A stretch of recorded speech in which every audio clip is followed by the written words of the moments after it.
YouTube, my name is Danica and today I have my February wrap-up. So in February I read 17 books, but 7 of them were graphic novels and a couple of them were audiobooks. So I'll just go straight into it. The first book I read was Living as a Lesbian by Cheryl Clarke, which is a collection of poetry originally published in the 80s by a black lesbian poet.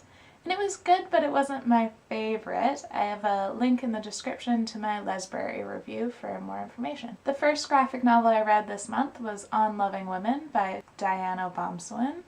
And this is a really quick read that's about sort of coming out stories and first love stories and first kisses and that sort of thing. And really interesting. It's kind of like a conversation. It feels like just a bunch of women trading their coming out stories, and I really enjoyed this one.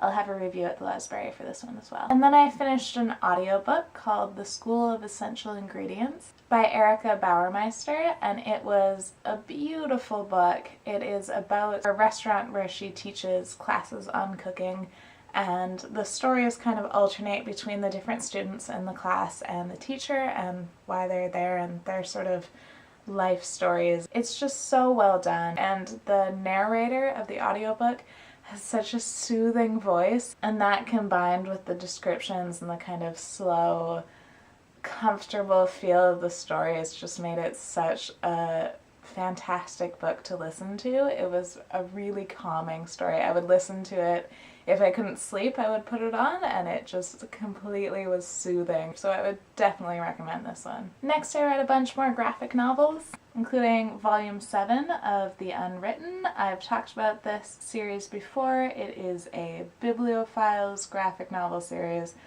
Definitely recommend it, especially if you like Harry Potter. It's got these gorgeous illustrations that have to do with words and books, and the story is so interesting and they're always trying different things. I love this series and I cannot wait until the next one comes out. And then I caught up with the Buffy graphic novels, so I read volumes 1, 2, 3, and 4 in season 9, and of course I loved them.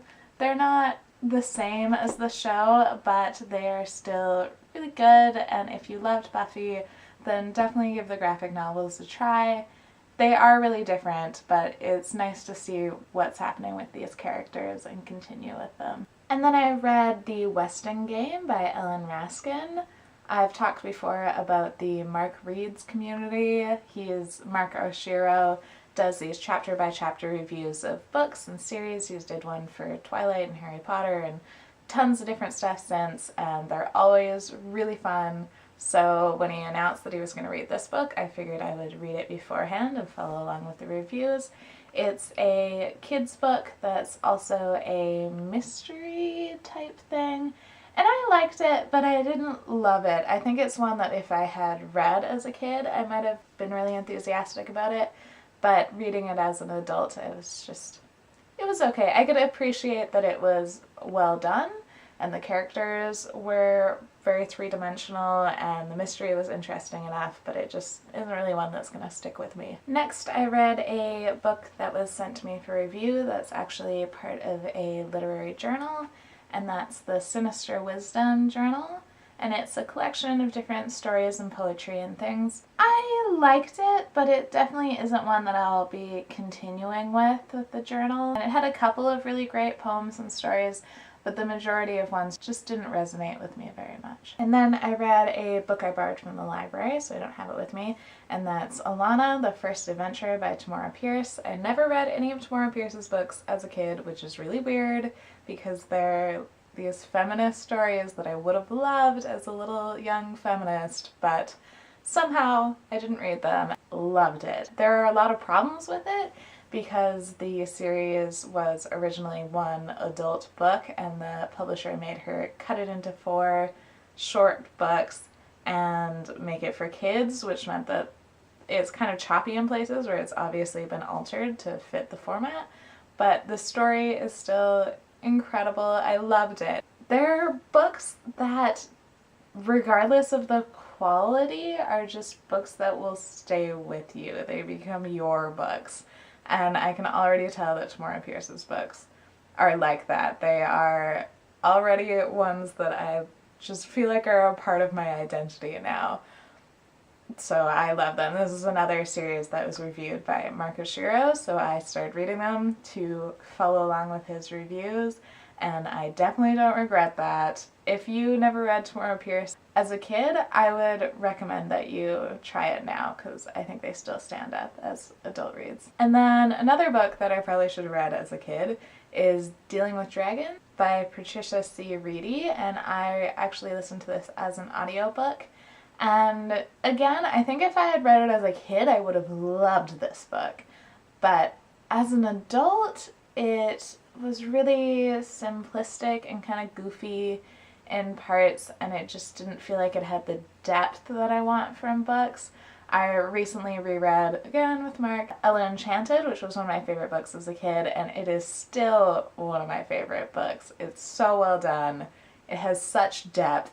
And listening to Dealing with Dragons right after that made it really lack in comparison for me. Again, I'm sure if I had read this as a kid, I would have adored it. It's really a fantastic kid's book, but I don't think it is one I will continue with the series now that I'm an adult. And then I read another book that was sent to me for review, which is The Whip by Karen Kondazian. And I had very many thoughts about this book. So I will put the link to my review of the Lesbrary in the description. It is a really interesting book, a flawed story, I think, but it's got a lot of interesting things happening with it. It's about a woman who disguises herself as a man in the late 1800s in the US, and it's based on a true story. And it is a fascinating read. I would recommend this one, especially because the ebook is actually really cheap. So I definitely think it's worth the read. And then I read another graphic novel, Hyperbole and a Half by Ali Brosh. I got it from the library as well, so I don't have a copy. And you all know, it's a fantastic book. If you haven't read her blog, definitely do. And the book is worth reading even if you have read all of her blog entries. There's some new stuff there. There were a couple of things that I didn't like as much, so it probably isn't one that I'm going to buy, but I definitely enjoyed reading it. And another book I was sent for review, Prairie Ostrich by Tamai Kobayashi. This is such a gorgeous book. It is about an 8-year-old named Egg and her growing up in Alberta in the 70s, being the only Japanese-Canadian family in her town. Her brother has recently died and her family is basically falling apart because of it. And this is just the story of Egg trying to hold it together, trying to figure out what she can do to make everything okay again. And it is a heartbreaking story. Just the descriptions are so lush, and you have to love Egg. She has these such philosophical thoughts, which I think are totally realistic for an 8-year-old. This book really is emotional, and I would highly, highly recommend it. It's a book that would benefit from reading slowly and just absorbing the story, and it's another one I'll have reviewed at the Lesbrary. Definitely one of my favorites that I read this month. And then I read another one of Tomorrow Pierce's books, the next one in Song of the Lioness series, which is In the Hand of the Goddess, and I also loved this one. I've read both of these books in a day each. They're really short, easy reads, and like I said, I love them. And the last book I read this month, I finished it just kind of before midnight on the 28th, so it just squeezed in, and that is Long Hidden. I read it as an ebook, obviously. Speculative fiction from the margins of history, and it is a collection of short stories, which are all obviously speculative fiction throughout history told by marginalized people. And this one doesn't come out until May, I think. Again, I'll have a review at the Lesbrary. The first couple of stories I didn't like as much, but nearer to the end, I loved them. And this is one I would like to probably buy in a physical format because it's, I think, one I want to reread. There's a lot of really interesting stories, very memorable characters. I really enjoyed this one, so I recommend picking this up when it comes out. And those were all the books I read this month. So let me know in the comments if you've read any of these and what you think of them, what you read in February, and anything else you want to talk about. Thanks for watching. Bye!